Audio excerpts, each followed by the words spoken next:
સહજાનંદ સ્વામી મહારાજની જય. ઈષ્ટદેવ પરમારાધ્ય અનંત કોટિ બ્રહ્માંડાધિપતિ સર્વનિયંતા સર્વ અંતર્યામી ભગવાન સ્વામિનારાયણ એમના દિવ્ય ચરણ કમળ સાનિધ્યમાં ચોતર પીરડાઈને બેઠેલા અનંત અનંત અક્ષર મુક્તો, એમની જ પાવન સન્નિધિમાં ત્રિપસ્થિત પૂજ્યપાદ સદગુરુ વર્ય વડીલ માધવ પ્રસાદ સ્વામી, વિષ્ણુ સેવક સ્વામી તેમજ કથાવિલાસી એવા બાળ યુવાન વૃદ્ધ સમસ્ત ભક્તો સર્વેને ભગવાન સ્વામિનારાયણની ભાવ સ્મૃતિ સહિત સાદર જય સ્વામિનારાયણ. વાલા ભક્તો, ચાલતી નિત્ય શ્રીમદ સત્સંગી જીવન કથા ગંગા એમાંય ગત સત્રની અંદર ભગવાન સ્વામિનારાયણ ગઢપુરમાં બિરાજમાન છે. ત્યારે સિયાણીના રાજા હરિસિંહ એણે શિવરામ વિપ્રને મહારાજની પાસે મોકલાવ્યા છે. 18 પ્રશ્નો, એ 18 પ્રશ્નો શિવરામ વિપ્રએ મહારાજને પૂછ્યા છે. મહારાજ 18 પ્રશ્નોના ઉત્તર આપ્યા છે. એ સમગ્ર કથા આપણે શ્રવણ કરી છે. મહારાજ ગઢપુરમાં રહ્યા છે. સંતોના મંડળ દેશ દેશાંતરમાં વિચરણ કરે છે. એમાંય મહારાજ ગઢપુરમાં રહ્યા થકા અવનવા ઉત્સવો, જન્મોત્સવ, સર્વ એકાદશીના ઉત્સવો કરે. એટલું જ નહીં, મહારાજ આપણે જનમંગલના 108 નામની અંદર એક મંત્ર બોલીએ છીએ, ઓમ સતશાસ્ત્ર વ્યસનાય નમઃ. ભગવાનને સત્શાસ્ત્રનું વ્યસન છે. એટલે ભગવાન પ્રતિદિન ભાગવતની કથા કરાવે. ભાગવતની કથા કરાવે એટલું જ નહીં, કથા પૂર્ણ થાય એટલે વિધિવત જે રીતે બ્રાહ્મણ જે કથા વાંચનાર હોય ને જે રીતે શાસ્ત્રમાં કહ્યું હોય એ જ રીતે એબલ બાપુ પાસે દક્ષિણાઓ એ કથા વાંચનાર બ્રાહ્મણને અપાવે. મહારાજ બ્રાહ્મણો પાસે, પોતાના આશ્રિત બ્રાહ્મણો પાસે 100 ભાગવત, 100 પાઠ ભાગવતના કરાવી પુરસ્ચરણ પણ કરાવતા. એટલું જ નહીં, શ્રી ભારતોક્તસ્ય સહસ્ત્ર નામ સ્તોત્રસ્ય વિષ્ણુ શ્રવણમ ચ પાઠાન સ્વયં ચકારાત ચ વાડવેન્દ્રૈઃ સકારયામાસ યથા વિધાનમ. મહારાજ બ્રાહ્મણો પાસે વિષ્ણુ સહસ્ત્ર નામના પાઠ કરાવે, એનું પણ પુરસ્ચરણ કરાવે. આવી રીતે મહારાજ ગઢપુરમાં રહ્યા છે. ગઢપુરમાં મહારાજ હોય, દેશ દેશાંતરથી ભક્તોના સંઘના સંઘ દર્શને આવે. મહારાજને પ્રાર્થના કરે, પ્રભુ મારે ગામ પધારો. એટલે મહારાજ કે અમે ચોક્કસ પધારશું. આવી રીતે મહારાજ ભક્તોને વચન આપે, અમે તમારે ગામ પધારશું. પછી મહારાજ એબલ બાપુને પૂછે, બાપુ આ હરિભક્તો આવ્યા છે અને પ્રાર્થના કરે છે, તો અમે એમને ગામ જશું. એબલ બાપુ પાસે મહારાજ રજા માંગે. હો હા, ભગવાન પ્રેમની દોરીથી જેના આંખના પલકારે જગતની ઉત્પત્તિ, સ્થિતિને પ્રલય થાય, એ ભગવાન એબલ બાપુ પાસે રજા માગે. અને ભક્તો સતાનંદ સ્વામી નોંધે છે એ પ્રમાણે ક્યારેક તો આ એબલ પરિવાર મહારાજની સાથે, કારણ કે મહારાજ જાય ને એનો વિયોગ સહન ન થાય. 2-5 દિવસ, 10-15 દિવસ મહારાજ એક ગામથી બીજે ગામ ગયા હોય તો એબલ પરિવાર ભગવાનના વિયોગમાં ભગવાન વિના રહી ન શકે. એટલે ઘણીક વખત તો મોટે ભાગે આ પરિવાર મહારાજની સાથે જાય. શાકમ સ્વકૈર્બંધુભી અન્વયાતમ ક્વચિત ક્વચિત. ક્યારેક ક્યારેક આ પરિવાર સાથે જાય મહારાજની સાથે, અને ક્યારેક ક્યારેક આ પરિવાર મહારાજનું ઈચ્છા જોઈ, મહારાજનો ભાવ જોઈ રોકાય, પણ ક્યારે મહારાજ પાછા આવશે એવી આતુરતાથી રાહ જોતો હોય. અને મહારાજ પણ જ્યાં જ્યાં જાય ને ત્યાં ઉત્સવો ઉજવે, ભક્તોના ભાવને પૂર્ણ કરે અને પાછા ગઢપુર આવે. પાછા ગઢપુર આવે અને ગઢપુરમાં કાયમ જાણે કે માણસ પરદેશ કમાવા ગયો હોય ને ઘરે આવીને નિરાત થાય એમ મહારાજ દેશ દેશાંતરમાં વિચરણ તો કરે, પણ પાછા ક્યાં આવે? ગઢપુર આવે. ભક્તો, આ બ્રહ્માંડમાં સૌથી વધુ કોઈએ પદયાત્રા વિચરણ કર્યું હોય તો એ એમ બેશક એમ કહી શકાય કે સ્વામિનારાયણ ભગવાને કર્યું હશે. કેમ? તો કે 11 વર્ષની ઉંમરે ઘરબારનો ત્યાગ કરી અને ભક્તો એ પૂર્ણ ભારતનું ભ્રમણ કરે, છેક માન સરોવર સુધી ઉત્તરમાં, પૂર્વમાં આસામ બંગાળ કામાક્ષી ક્યાં, ગંગાસાગર ક્યાં, અને દક્ષિણમાં રામેશ્વર કન્યાકુમારીથી માંડી ભારત વર્ષના તમામ તીર્થોની યાત્રા કરતા કરતા મહારાજ ગુજરાતમાં આવ્યા. એ કેટલી લાંબી યાત્રા, પદયાત્રા કરીને. ખાલી આમ સીધે સીધું હાલીએ ને તોય કદાચ એ 20-25 હજાર કિલોમીટર થાય. એટલું મહારાજ વિચરણ કરતા ગુજરાતમાં આવ્યા, અને ગુજરાતમાં આવ્યા પછી મહારાજ એક દિવસ પણ મહારાજ બેઠા નથી રહ્યા. સતત કોઈ ભક્ત પ્રેમથી બોલાવે તો મહારાજ તરત એમને ત્યાં જાય. મહારાજ જાય અને ભક્તો કેવી સ્થિતિ હશે અત્યારે? આટલો મોટો વાન વ્યવહાર થઈ ગયો, સંકલ્પ થાય અને આપણે ગાડી લઈને નીકળી પડીએ દર્શન કરવા માટે, આગા પાછા જઈએ. પણ એ સમયે વાહન વ્યવહાર ન હોવા છતાં પણ અહીં કને સદાનંદ સ્વામી લખ્યું છે, પ્રત્યુત્સવમ જનાસ્તત્ર સમાયાંતિ સ્મ યુથસઃ. ઉત્સવ ન હોય ને તો પણ, ઉત્સવ ન હોય તો પણ હજારો હરિભક્તો નર નારીઓ ગઢપુર દર્શન માટે આવતા હોય, અને દર્શને આવતા હોય ને પ્રતિદિન. એ કેટલા હશે? તો કે કોઈ માણસ કેવા હોય ખબર છે? એની આંખ પડે ને માપ કાઢી લ્યો કે આટલા માણ બેઠા છે. આપણા સનાતન સ્વામી છે, મોટા ઉત્સવ સમૈયા હોય ને એટલે રસોડું કરવાનું હોય તો નજર કરે 5000 માણ છે, એ પ્રમાણે રસોડામાં તૈયારી થાય. હવે એવા રહ્યા નથી હો, દરરોજ ઘટે. સમજ્યા ને? આપણી ગણતરી ભૂલ ભરેલી થાય.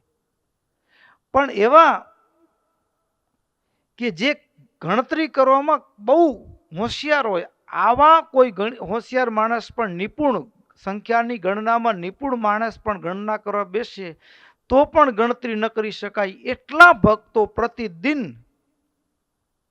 ગઢપુર દર્શન માટે આવે. અરે શું વાત કરી!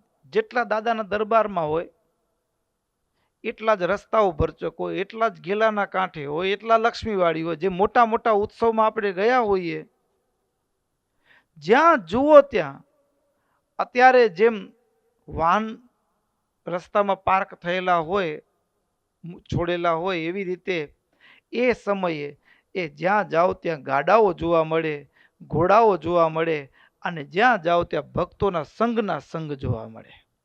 આટલી તો માનવ મેદની મહારાજના દર્શન માટે ઉત્સવ સિવાયના સમયમાં પણ જોવા મળે. હવે ઉત્સવમાં કેટલી હશે? ગેલાના બંને કાંઠે ભક્તો આ સમગ્ર દાદાના દરબારને જોઈએ ને તો એક વાત તો ગજબ છે. મહારાજ લોજમાં આવ્યા ને ત્યાં તો હજી દાદા ખાચરનો જન્મ છે. મહારાજ ગઢડામાં આવ્યા ને તે પહેલી વખત ગઢપુર આવ્યા ત્યારે દાદા ખાચરની ઉંમર 4 વર્ષની હતી. કેટલા વર્ષની? 4 વર્ષની ઉંમર. દાદો નાનકડો, અને બાપનો હાથ પકડીને મહારાજના દર્શન કરેલા. અને પછી મહારાજ દરબારમાં રે, આવનાર સાધુઓ સંતોના ભક્તોના સંગને જુએ. એ નાનકડી આંખ, આ છોકરા લાગે છે એમ કે ચૂપ બેઠા છે, પણ એની આંખ છે ને, બાળક બહુ હોશિયાર છે. એ જુએ, એનામાંથી શીખે છે. બાળક એનામાંથી શીખે છે. મારા પપ્પા કેમ બોલે છે, અમે તો ખાસ જોઈએ. મંદિરમાં દર્શન કરવા માટે આવ્યા હોય ને, બાપની સાથે દીકરો હોય, બાપ દંડવત કરે, નમે ને એટલે છોકરો બાપાને જોઈને નીચો નમે. બાપ ઊભા થાય એટલે છોકરો ઊભો થાય. પછી અહીંયા તો માંડવીમાં તો મંદિરમાં નથી એવું, પણ ગામડાના મંદિર હોય ને, એમાં ઉપર પ્રસાદીના લીમડાનું, અદાભાઈના લીમડાનું કાષ્ટ હોય કે પ્રસાદીની ચાખડી થોડી ઊંચી દિવાલમાં એને બરાબર દર્શન થાય એવી રીતે ગોઠવી હોય. નાનકડું છોકરું તો પહોંચી ન શકે. બાપ દર્શન કરે ને એટલે છોકરું પણ એનો અડવાનો, એનો સ્પર્શ કરવાનો, કૂદકો મારીને પણ પ્રયાસ કરે. બાળક જુએ છે, મા બાપને જુએ છે, આજુબાજુના માહોલને જુએ છે ને એનામાંથી શીખે છે. એનામાંથી શીખે છે બાળક. એક છોકરાને એના બાપાએ થપાટ મારી એટલે છોકરો પૂછ્યું બાપાને, બાપા તમને તમારા બાપા મારતા? તો કે હા, ભૂલ કરું તો મારે ને. તો કે તો એને એના બાપા તો કે એ મારતા? તો કે એને એના બાપા તો કે એ મારતા. તો આમ પૂછી જ રાખ્યું. તો કે આ બધું ઝંઝટ કરવાની તને જરૂર શું છે? તો કે મારે જાણવું છે કે કેટલી પેઢીથી ગુંડાગર્દી ચાલી આવે છે, મારે જાણવું છે. બાળક જુએ છે. આપણે એમ લાગે કે કંઈક સમજતો નથી, પણ જુએ છે. એ દાદા ખાચરના જીવનમાં જે સમર્પણ, દાદા ખાચરમાં જે ગુણો છે, એનું કારણ શું? તો કે નાનકડી આંખો, નાનકડા દાદા. એ 4 વર્ષની ઉંમર હોય ને દાદાના દરબારમાં એ સાધુ આવે. સાધુ કેવા? એક થી ચડિયાતા, એક થી ચડિયાતા સાધુ આવતા હોય, એક થી ચડિયાતા ભક્તો આવે. અને દાદો જુએ નાનકડી આંખોથી ને દાદાનું ઘડતર એ સાધુની વચ્ચે થયું છે, સાધુની જાયગામાં થયું છે એમ કહી શકાય, સાધુના મધ્યમાં થયું છે એમ કહી શકાય.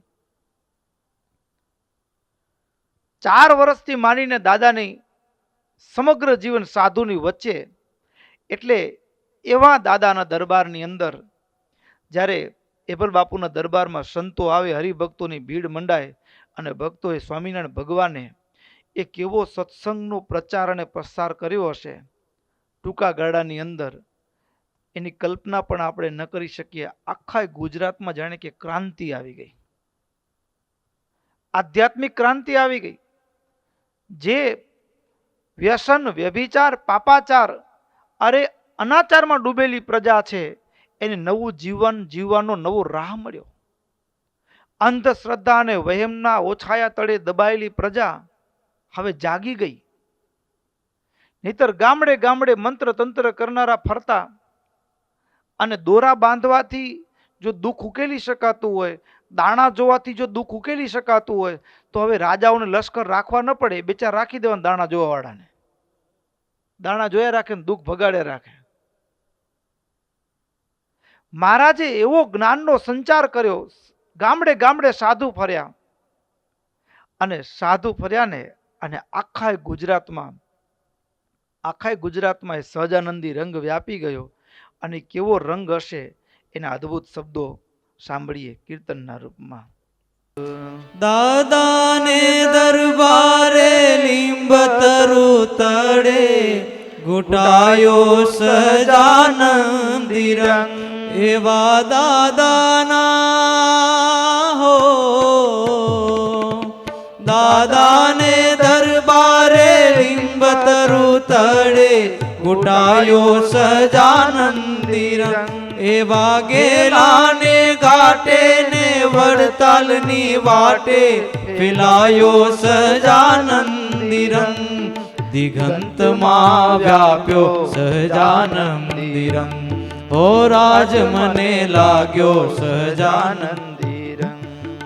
હો વિતરતા સંતોના જીવનમાં નીતરતો ભળ્યો સહજાનંદી રંગ. વિતરાગી સંતોના જીવનમાં નીતરતો ભાળ્યો સહજાનંદી રંગ એવા સત્સંગની ખાतिर થયેલા શહીદોમાં ભાળ્યો સહજાનંદી રંગ દિગંતમાં વ્યાપ્યો સહજાનંદી રંગ હો રાજ મને લાગ્યો સહજાનંદી રંગ વિતરાગી સંતોના એ દાદાના દરબારમાં દાદાએ શું જોયું પોતાની આંખોથી? અરે જેની ગુજરાતના રાજ રજવાડાઓની અંદર રાજ કવિ તરીકે રાખવા તૈયાર હોય એવા લાડુદાન, એ લાડુદાન ગઢવી અને સભાની અંદર આવે, રાજ પોશાક ભક્તો કેવા એનો ઠાઠ હશે. અરે એવું કહેવાય, બ્રહ્મ સંહિતામાં એવું લખ્યું, એ સમયે એ જમાનામાં બ્રહ્માનંદ સ્વામીને કેટલી ભેટ સોગાદો મળી હતી? તો કે 50,000 રૂપિયા તો નગદ નાણું હતું. સિક્કા હતા હોય જમાનામાં, 50,000 તો નગદ નાણું અને કેટલાય વસ્ત્ર ઘરેણા, સોનાના આભૂષણો. ભાવનગરના રાજા ભાવેણાના ધણીએ તો બ્રહ્માનંદ સ્વામીએ લાડુદાન ગઢવીને આખા સોનાથી મઢી દેવાના. એટલે શું? તો કે શરીરના ઉપર પહેરેલું કપડું હોય એ કપડાનો રંગ ન દેખાવો જોઈએ એટલા સોનાના દાગીના પહેર્યા હોય. હવે આ લાડુદાન ગઢવી મારતે ઘોડે ભાવનગરથી એ ગઢડા આવે, દરબારમાં પ્રવેશ કરે, 4 સંકલ્પ કર્યા હોય. મહારાજનું બની બેઠેલા ભગવાનનું કપટ ઉગાડું કરવા આવ્યા હોય.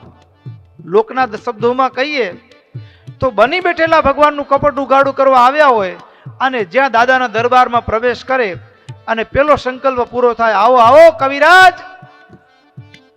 મહારાજ એનું નામ લઈને બોલાવે અને ભક્તોને એમ કે, ભક્તો આ લાડુદાન અરે છેઠ આબુની તળેટીનું ખાણ ગામ સિરોહી તાબાનું મારું ચારણ કવિ શંભુદાનના દીકરા છે. ભુજની પિંગળ પાઠશાળામાં અભ્યાસ કરીને આવી રહ્યા છે. અરે ખટ વિધાન, શતાવધાન, સહસ્ત્રાવધાન, અરે શીઘ્ર કવિ છે. ભુજ થઈ ધમડકામાં કુશળ ભટ્ટાચાર્ય પાસે સંસ્કૃતનો અભ્યાસ કરી, ધાંગધ્રા થઈ, જામનગર થઈ, દ્વારિકા, સોમનાથ, જુનાગઢ થઈ, ભાવનગર થઈને અહીં આવ્યા છે. નામ લઈને બોલાવ્યા. વળતો બીજો પ્રશ્નનો ઉત્તર મહારાજ ભાગવતની કથા કરાવે, સમાધાન થઈ ગયું. ત્રીજો પ્રશ્ન, કાઠિયાવાડ પથરાળ ભૂમિ અને ધોમ ધકતો તાપ, ક્યાં ગુલાબ મળે ભાઈ? અને ત્યાં મહારાજે જો ભગવાન હોય તો કાળ માયાના નિયંતા હોય, પ્રકૃતિને આધીન હોય. મહારાજે કંઠમાં પહેરેલો ગુલાબનો હાર લાડુદાનના કંઠમાં પહેરાવે અને મહારાજ સભામાં એવી રીતે પગ ફેર્યો અને પગમાં 16 ચિહ્ન દેખાડ્યા. અને એ નાના દાદાએ પોતાની આંખથી સભામાં બાપુની પાસે, પિતાની પાસે ઘોડામાં આગળ બેઠેલા અને એને જોયું. એ હિંમત ગજ સુકર ધનુ ધર્યો, એ છપાઈ છંદ બોલતા જોયા. અને એ જ લાડુદાન અરે ભગવાનને 24 અવતારના દર્શન થયા, સમાધિમાં બુડી ગયા. એ આજની ઘડી રે ધન્ય આજની ઘડી, મેં નિરખ્યા સજાનંદ આજની ઘડી. કીર્તન ગાય. હાજી કપડા તો એના હતા, રાજઠાઠ એવો ને એવો હતો. અને પછી થોડા દિવસ રોકાય અને મહારાજ એને કામ સોંપે કે આ જીવબા અને લાડુબા બંને સ્ત્રીઓ, અને સ્ત્રી છે ને દીકરી છે ને એ તો સાસરે શોભે, પણ હવે એ ના પાડે છે, તમે સમજાવો. અને લાડુદાન કવિ કેવા? તો કે 90 વર્ષના કવિઓ. એ 90 વર્ષનો ભાભો હોય ને, 90 વર્ષનો ભાભો શમશાનમાં લાકડા એના નામના પહોંચી ગયા હોય અને 90 વર્ષના ભાભાને શૃંગાર રસની વાતો કરે તો 90 વર્ષના ભાભાને એમ થાય કે પરણ્યા હો તો થાય, લગ્ન કરવાનું મન થઈ જાય. આવા તો શૃંગારના કવિ. અને મહારાજે કામ સોંપ્યું કે આ બહેનોને હવે લગ્ન કરવાની ના પાડે છે, તમે એને મનાવો લગ્ન કરવા માટે. અને લગ્ન કરવા માટે મનાવો. જીવબા લાડુબા કોઈ પારકા પુરુષ સાથે વાત ન કરતા હોય અને એવા ટાણે પડદો નાખ્યો મહારાજના કહેવાથી. અને પછી શૃંગાર રસના કવિ લાડુદાન કવિએ ચાલુ કર્યું, હો એ માણાનો જન્મ મળ્યો છે, થોડું ભોગવી લેવું, થોડું ભોગવી લેવું. વાતો ચાલુ કરી હો, એવી વાતો ચાલુ કરી કે પાડિયામાં પ્રાણ પુરાઈ જાય ને મોજ ચડી જાય કે અરે બસ હવે તો માનવ જિંદગીને બસ આને જન્મે કાલે જ લગ્ન કરી લેવાનું, વરઘોડે ચડી જાવ ને લાટો પાટો થઈને નીકળી પડવું, એવા અબરખા જાગી જાય એવી વાતો કરી. અડધો કલાક સુધી શૃંગારનો રસ જમાવ્યો. પછી એને એમ થયું કે હવે સામેથી જવા મળશે કે હવે ભલે ભલે અમે લગ્ન કરી લેશું. આવા ઉત્તરની આશા સાથે લાડુદાન ઊભા રહ્યા, પોતાની વાણી થંભાવી. ત્યાં પડદા પાછળથી અવાજ આવ્યો, લાડુદાન અમને તો એમ કે તમે તો જ્ઞાની હશો, પણ જે શરીર હાડ માંસનો કોથળો ને અડધી કલાકથી તમે એના વખાણ કર્યા, એના વખાણ હાડ માંસના કોથળાના, જેની કોઈ કિંમત નથી. અરે પારસ મણીથી બોરડીના બોથા નો ખોદાય કવિરાજ. ભગવાનને પામવા મળેલો માનવ દેહ એ પંચ વિષયમાં ન વેડફી નખાય. અને એવા ધારદાર શબ્દો કીધા ને, હા રંગ બદલાઈ ગયો, એ લાડુદાનનો રંગ બદલાઈ ગયો, હૃદય બદલાઈ ગયું. મહારાજ પાસે જઈને કે મને સાધુ કરો. આ દ્રશ્ય પણ કોણે જોયું? દાદાએ જોયું. એ વિતરાગી સંતોના જીવનમાં નીતરતો ભાળ્યો સજાનંદી રંગ. એવા વિતરાગી સંતોના જીવનમાં નીતરતો ભાળ્યો સજાનંદી રંગ. હે વચનામૃતના પાને પાનેથી વહાવ્યો સજાનંદી રંગ. એવા મુમુક્ષના મનવાના મૃદુલ હૈયામાં ફેલાયો સજાનંદી રંગ. દિગંતમાં વ્યાપ્યો, દિગંતમાં વ્યાપ્યો સજાનંદી રંગ. ઓ રાજ મને લાગ્યો સજાનંદી રંગ.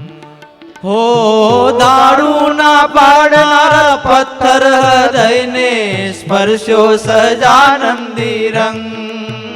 હો દારૂના પાડનાર પથ્થર હૃદયને સ્પર્શ્યો સજાનંદી રંગ. એવા બાલાને બદલે માળા ગ્રહી એનું કારણ છે સજાનંદી રંગ.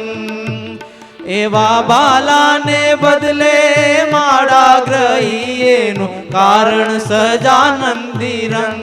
દિગંતમાં વ્યાપ્યો સજાનંદી રંગ. હો રાજ મને લાગ્યો સજાનંદી. કેવું પરિવર્તન આવ્યું છે સમયે. જે હાથમાં તલવારો રમતી હતી, જે હાથમાં તલવારો રમતી હતી એ હાથમાં માળાઓ આવી ગયો. લૂંટફાટ કરનારા હતા, જેની આંખ, જેનું મન રાત દિવસ ચોરીને લૂંટફાટમાં પરોવાયેલું હોય. બજારમાંથી નીકળ્યા હો તો આ ઘરમાં ચડવું હોય, આ હવેલીમાં ચડવું હોય તો ક્યાંથી રસ્તો ઠીક પડે, આવી જે નજર ફરતી હોય, આવા લૂંટફાટ ધાડ પાડવું હોય, અને એના હાથમાં માળાઓ ફરતી થઈ ગઈ. એ જોબન પગ્યો. અરે દ્વારિકાથી માનીને પુના સિતારા લૂંટાય આટલા સુધીની હાક વાગે. અરે કેટલું ગજબ કહેવાય. એ સમય આખા ગુજરાતમાં સૌથી મોટું કોઈ રાજ હતું ગાયકવાડ સરકાર વડોદરા. અને મોરથી ચેલેન્જ આપ્યું, થોડા દિવસે ગાયકવાડ સરકારની તિજોરી લૂંટી બતાડે. અને એવા, અને પાછું ગાયકવાડને ખબર હો કે લૂંટનાર જોબન પગી રહેવાનું ક્યાં, તો કે વડતાલમાં. આખા ગામને ઘેરો ઘાલ્યો હોય. એ રાજ લશ્કર વડોદરાથી લશ્કર આખા વડતાલને ઘેરી લીધું હોય, અને તો પણ એ વડતાલના એક માણાનું વાળ વાંકું ન કરી શકે. હા, એ ઝાડવા ઉપર તીરકામઠા લઈને ચડી ગયા હોય, અને એ લશ્કર આવતું હોય, અને એ ભોયમાંથી ભાલા પડે એમ વીંધી વીંધીને એક એક લશ્કરને વીંધી નાખે. રાતની છાવણીઓ હોય લશ્કરની, અને એમાં લશ્કરની છાવણીઓમાં આગ લગાડીને આખી આખી છાવણી હળગાવી નાખે. અને લશ્કરના સૈનિકો ગોત્યાય ન મળે, શોધ્યાય ન મળે, ભાગી છૂટે જીવ બચાવવા માટે. અરે કેવી એની લૂંટની અદાઓ હશે. એ લશ્કરના સેનાપતિ હોય, એના તંબુમાં રાતે એ સિંહનું ચામડું પહેરીને પ્રવેશ કરે, અને તલવાર થી માથું કાપી નાખે અને બારે લોકમાં એમ થાય કે રીછડાએ ફાડી ખાધા, સિંહે ફાડી ખાધા, આવી લોકમાં વાતો થાય. અને આવા એ ધાડ પાડું હોય અને એના હાથમાં માળાઓ આવે. આ સહજાનંદી રંગ ભક્તો કેવો એ સંતો અને કેવો એ સ્વામિનારાયણ ભગવાને આખા ગુજરાતમાં પરિવર્તન કર્યું હશે. આગળ કે છે, હો માનવના મન મનમાં ધરતીના કણ કણમાં પ્રગટ્યો સહજાનંદી રંગ. માનવના મન મનમાં ધરતીના કણ કણમાં પ્રગટ્યો સહજાનંદી રંગ. એવા હિંસાના હૈયામાં મમતાના મસ્તકમાં ધબક્યો સહજાનંદી રંગ. એવા હિંસા હૈયામાં મમતાના મસ્તકમાં ધબક્યો સહજાનંદી રંગ. દિગંતમાં વ્યાપ્યો સહજાનંદી રંગ. હો રાજ મને લાગ્યો, હો રાજ મને લાગ્યો સહજાનંદી રંગ. હો રાજ મને લાગ્યો સહજાનંદી રંગ. હો રાજ મને લાગ્યો સહજાનંદી રંગ. આ સહજાનંદી રંગ કેટલો ગાઢ હશે ભક્તો. ઈ ગુજરાતમાંથી બ્રાહ્મણ ગયા હોય રાજસ્થાન, ઉદયપુર, અને ત્યાં જઈ અને ગામના પાદરમાં, એ નગરના પાદરમાં, ગામને પાદરમાં કૂવો હોય ને ત્યાં સ્નાન કરી અને પૂજાપાઠ કરતા હોય ને સ્વામિનારાયણ હાથમાં માળા ફરતી હોય અને ગામની પનિહારીઓ પાણી ભરવા આવી હોય અને એને સ્વામિનારાયણ મંત્ર સાંભળ્યો હોય અને રાણીબાને જઈને એમ કહે, રાણીબાને જઈને કે કોઈક બ્રાહ્મણ આવ્યા છે ને આજ દૂર સુધી ન સાંભળ્યો હોય એવો મંત્ર એના મુખમાંથી સાંભળવા મળ્યો, સ્વામિનારાયણ. અને રાણીબાઈને મળવા બોલાવે અને એક વખતની મુલાકાતને રાણીબાને એમ થઈ જાય એ સહજાનંદી રંગ કેવો હશે. એ રંગ કેવો હશે કે ઈ હૈયાને અડે અને હૈયું પરિવર્તિત થઈ જાય. એ રાજ રાણી રાજ પોશાક ઉતારી નાખે, અરે પગમાં જોડાઈ ન હોય. અને ભક્તો ઈ જમાનો ઉદયપુર રાજ્યના રાજરાણી જમકુબાઈ. એ કાળી અંધારી રાત હોય, ધીમો ધીમો વરસાદ વરસતો હોય અને એ રાજના કિલ્લાને માંથી એ અભેદ કવચમાંથી નીકળવું કેમ બારે. અને ત્યારે સાડીનો પાલો બાંધે અને સાડીના ગરનાળામાંથી નીકળે. રાત્રિના ગાઢ અંધકારની અંદર, અરે જ્યાં રાણી હોય એના પગ પૃથ્વી ઉપર ન હોય, એ તો શિબિકાઓમાં બેસીને નગરમાં લટાર મારવા નીકળતા હોય, ત્યાં અડવાણે પગે ઉઘાડે પગે એ સહજાનંદ સ્વામિનારાયણ ભગવાનના દર્શન માટે એક રાજરાણી રાજપાટનો મોહ ત્યાગ કરીને નીકળી પડે. ઉઘાડે પગે, પગમાં કાંટા કાકરાની પરવા કર્યા વિના દોટ મૂકે. એ સહજાનંદી રંગ કેવો હશે કે ભક્તો સવાર પડતા એ નગરમાં વાત ફેલાઈ ગઈ કે રાણીબા એ રાણીવાસમાંથી ગુમ થયા છે. રાજાની આબરૂ ક્યાં, રાજમાંથી માણસ ગુમ થઈ ગયો એટલે, અને એમાં પાછી રાણી ગુમ થઈ ગયા એટલે હવે બીજાની શું સિક્યુરિટી. આ તો રાજાની આબરૂ પર સવાલ આવી ગયો. રાજાએ ફરમાન કર્યું કે જીવતી કે મરેલી હાજર કરો. ચારે બાજુ રાજ લશ્કર દોડતું થયું અને એ રાત્રિના જેટલો કફાય એટલો પંથ કાપ્યો હતો. પણ હવે એ તો ઘોડા દોડે એટલો તો ન થાય ને.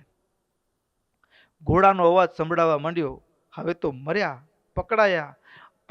પણ એ સહજાનંદી રંગ કેવો હશે ભક્તો. જ્યાં કોઈક મરેલું ઢોર હોય ને ત્યાં હું ને તમે કલાક એક 2-4 મિનિટ ઊભું હોય ને માથું ફાટી જાય એવી દુર્ગંધ છૂટતી હોય. અને એક મરેલું ઊંટ હતું અને એ ઊંટના હાડ પિંજરની વચ્ચે 3 દિવસ ને 3 રાત સંતાઈને એ જમકુબાઈ રહે. એ સહજાનંદના રંગ આગળ એ દુનિયાની ગંધ પણ ઝાંખી પડી ગઈ. એ રંગ કેવો હશે, એ રંગ કેવો હશે ભક્તો. અને એટલા માટે આખા ગુજરાતના ગામડે ગામડે એક જ તાલાવેલી ભગવાનના દર્શનની, હરિભક્તોના સંઘના સંઘ. અહીં કને સતાનંદ સ્વામીએ નોંધ્યું છે. સુરત મુનિ પ્રતાપસિંહ રાજાને કહે છે, હે રાજન, કાળ કર્મ ને માયાના નિયંતા એવા ભગવાનના દર્શન માટે હજારોની ભીડ જામતી. અરે હજારોની ભીડ જામતી એટલું નહીં, સવારનું ટાણું હોય અને ત્યારે ઉન્મત્ત ગંગા એ ઘેલા નદીના કિનારે બંને બાજુ જાણે કે કુંભ જેવો મેળો હોય ને, જેમ ભક્તોના દર્શનને સ્નાન માટેની આમ જેમ હાર માળાઓ હોય, લોકોના ટોળે ટોળા સ્નાન કરતા હોય, આવો દ્રશ્ય તો એ આજથી 250 વર્ષ પહેલા, 250 વર્ષ પહેલા એ ઘેલાના કાંઠે હજારો ભક્તો એ સ્નાન કરતા હોય. અરે કેટલાકના ઉતારા લક્ષ્મીવાડીમાં હોય, કેટલાક ભક્તો તો ઉતારાની રાહ પણ ન જુએ, એ ખુલ્લા આકાશ નીચે ઉતારા થયા હોય. રાજ દરબારમાં રાજમાર્ગ ઉપર સતત ભક્તોના આવન જાવનની ભીડ એ દાદાના દરબારમાં રહેતી હતી. અને ભક્તો ધન્ય તો એ દાદાના પરિવારને છે કે મહારાજને પોતાને વશ કરી રાખ્યા અને ભક્તો આટલો ભક્તોનો ઘસારો સહન કરતા હતા. આટલો ભક્તોનો ઘસારો પ્રતિદિન, પણ એનું જો કોઈ કારણ હોય ને તો એનો નિષ્કામ પ્રેમ હતો, નિર્વ્યાજ પ્રેમ હતો, નિર્વ્યાજ પ્રેમ. અને ભક્તો જ્યારે જ્યારે મહારાજના દર્શને આવે, મહારાજને પ્રાર્થના કરે, મહારાજ અમારે ગામ પધારો, મહારાજ પધારે. આમ મહારાજ કેટલા ગામોમાં વિચરણ કરે, આમ કેટલા ગામોમાં વિચરણ કરે એવી વાત કરીને એટલે તરત પ્રતાપસિંહ રાજાએ કીધું કે બધા ગામની વાત કયો ને, વિસ્તારથી સાંભળવાની મજા આવે છે. આમ પ્રસંગ સાંભળી તો આપણા રૂવાડા બેઠા થઈ જાય, સાંભળવાની મજા આવે છે. પ્રતાપસિંહ રાજાએ કીધું કે થોડીક વિસ્તારથી વાત કરો, હરે ગુરુદેવ વિસ્તારથી ચરિત્ર સંભળાવો. અને ત્યારે ફરીવાર પ્રતાપસિંહ રાજાને સુરત મુનિ કહે છે, ભગવાન એ પ્રેમી ભક્તોના ભાવને પૂર્ણ કરવા માટે સુરસિંહ રાજાના આગ્રહને વશ થઈ અને ભગવાન મત્સ્યવ પધાર્યા છે. 1865 મહાસુદ પાંચમ એ વસંત પંચમીનો ઉત્સવ કરી મહારાજ મત્સ્યવ પધાર્યા.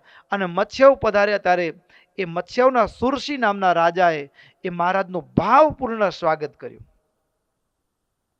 ભાવપૂર્ણ મહારાજનું સ્વાગત કર્યું. અરે મહારાજને પોતાના ભવનમાં ઉતારા કરાવ્યા, સંતો ભક્તોના ઉતારા કરાવ્યા. મહારાજ માટે અગાઉથી ભક્તોએ મહારાજ માટે એ વસ્ત્ર આભૂષણો તૈયાર કરાવીને રાખેલા. મહારાજને ભેટ સોગાદો સોના મોરો અર્પણ કરી. અદ્ભુત રાજાની દેવિકા નામની રાણી, એની રાજકુમારી હતી તેજોવતી, આ બધા જ પરિવાર ભેગા મળી મહારાજનું એ ભાવપૂર્ણ સ્વાગત મહારાજને આગ્રહ કરીને રોક્યા છે. અને મહારાજ એ મત્સ્યવની અંદર સાથે રહેલા સંતો ભક્તોને એ ધામધૂમથી હરિભક્તો જે આવતા હોય બધાને મહારાજ જમાડે. મહારાજ જમાડ્યો. અને ભક્તો સ્વામિનારાયણ સંપ્રદાયની એક વિશેષતા છે, દુનિયાના મેળા જેવા મેળા એ સ્વામિનારાયણના ન હોય. અરે અહીંયા તો કથા વાર્તાની પરબો મંડાય, કથા વાર્તાની પરબો મંડાય. અને જીવ ભક્તો એક જ્ઞાન રૂપી કથા વાર્તા રૂપી એ પરબમાં એ જાણે અમૃતનું પાન કરતો હોય. અને જન્મ અને મરણનો રોગ કારણ શરીરની વાસના બળીને ખાખ થઈ જાય, આવી કથા વાર્તાની પરબો મંડાતી. અને એની અંદર પણ ભક્તો મુક્તાનંદ સ્વામી જેવા સંતો હોય એ કીર્તનો ગાન કરતા હોય, એ નિષ્કામ ભક્તિ યોગ. અત્યારના જેવા ટૂંટું વાળા વાજિંત્રો નહોતા હો. હા, અત્યારે આપણે માઇકમાં બોલીએ છીએ ને આમ થાય છેલ્લે સુધી સંભળાય છે, પણ ભક્તો એ આવા માઇક નહોતા. અને હજારોની સભા અને છતાંય બધાને સંભળાતું હતું. ઈ મારું ગજબ હતું હો. હા, હજારોની સભા. અત્યારે માઇક લાઈટ જાય ને એટલે વક્તા ચૂપ થઈ જાય, અમે રાહ જોઈ કઈ આવે કઈ આવે, ક્યારે લાઈટ આવે એની રાહ જોઈએ. પણ એ સાદ કેવો હશે, એ મીઠો સાદ કેવો હશે ભક્તો. આ સાદ સાંભળવા માટે ને માઇક કરતા હૃદયની જરૂર પડે. શું જરૂર પડે? હૃદયની જરૂર પડે. ને હૃદય જ્યારે હૃદયના દ્વાર ખુલ્લા હોય ને ત્યારે એ સાદ છે ને, બાળક રડતું હોય ને એ માં છેટ પડામાં હોય ત્યાંથી સાંભળી જાય. લ્યો, માં ખેતરમાં દૂર હોય પણ બાળક રડવામાં, નાનકડું બાળક ઘોડિયામાં પારણીયામાં સૂતું હોય, જાગી જાય ને રડતું હોય તો ખેતરમાંથી માં એનો સાદ સાંભળી જાય. ત્યાં ક્યાં માઇક રાખ્યો છે? છે માઇક ઉત્તમભાઈ? સંભળાઈ જાય કે મારો દીકરો રડે છે. હજારોની મેદની હોય અને બાળક ગુમ થયું અને એમાં બાળક રડતું હોય ને તો દૂર સુધી ઉભેલી મારા બાળકના, મારા દીકરાના રડવાનો અવાજ છે, એ સાદ પરખાઈ જાય. ભક્તો, શબ્દને સાંભળવા માટે કાન કરતા પણ ભીતરનો પ્રેમ જરૂરી છે. અને હજારોની ભક્તોની મેદની એ સુરસી રાજાના દરબારની અંદર એ ભક્તો ઊંચા સિંહાસન ઉપર મહારાજ બિરાજમાન, ચારે બાજુ મર્યાદા પ્રમાણે પ્રથમ બ્રહ્મચારીઓ, પછી સંતો, પછી ગ્રસ્થ ભક્તોમાં પણ આગળ બ્રાહ્મણો, પછી ક્ષત્રિયો, વૈશ્યો, આવી રીતે મર્યાદા પ્રમાણે, પછી પુરુષોનો સ્પર્શ ન થાય એ પ્રમાણે મર્યાદા પ્રમાણે બેનો ભક્તો બેઠા છે. આવી વિશાળ સભા, અને વિશાળ સભાની અંદર ભક્તો એ સંતો કીર્તન ભક્તિ કરતા હોય, અને એમાં પણ ભક્તો એ પુષ્પ દોલોત્સવનો ઉત્સવ મહારાજે એ મચ્છિયાઓની અંદર કર્યો છે. દોલોત્સવ દીને ખેલન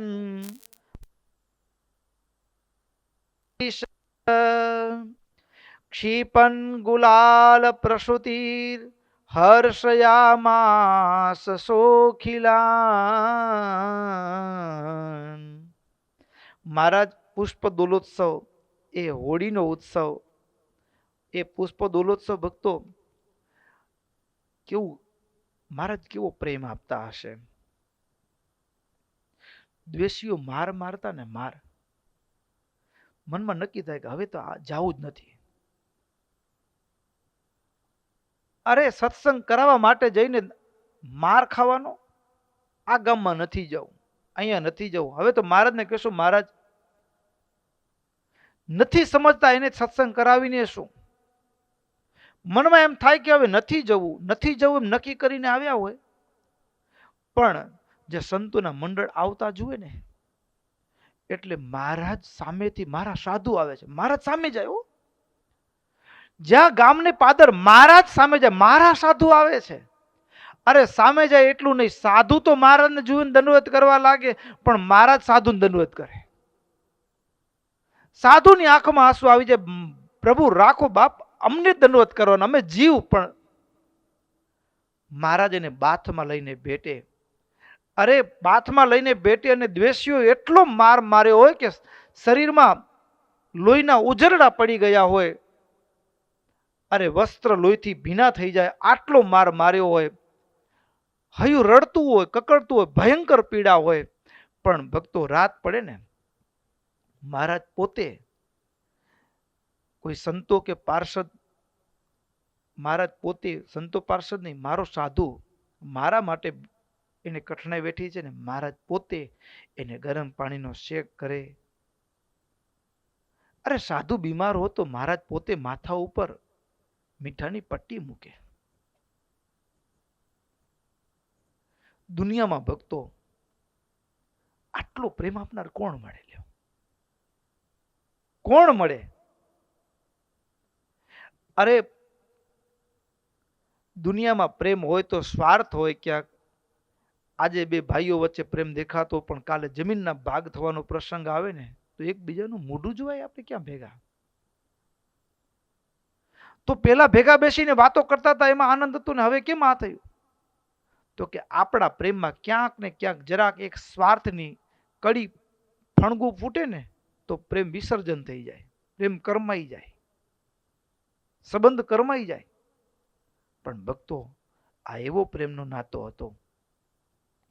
અહીં કને લખ્યું છે, મહારાજ ગુલાલનો થાળ ભરી ઉભેલા સંતના હાથમાંથી ગુલાલની મુઠ્ઠી ભરી અને મહારાજ એ સંતના મુખ ઉપર લેપન કર્યા, વાલ વરસાવે. અરે મંદ હાસ્ય કરતા કરતા મહારાજ એના માથા ઉપર ગુલાલના દોથા ભરીને નાખે. અરે સંતો પણ એ મહારાજને પોતાના એ હાથમાં ગુલાલ ભરીને મહારાજના ગાલે, મહારાજના માથ ઉપર આમ ઉડાડે, અને અરસપરસ એવો રંગ મહારાજ રમે. અને ભક્તો આ મહારાજની લીલા જોઈ અને એ સંતોના આંખમાં હરખના આંસુ આવી જાય. નજરે જોનારા જે હોય ને ભક્તો, આ તો પ્રેમની લાણી છે. આવો પ્રેમ આપનાર દુનિયામાં ક્યાં મળે?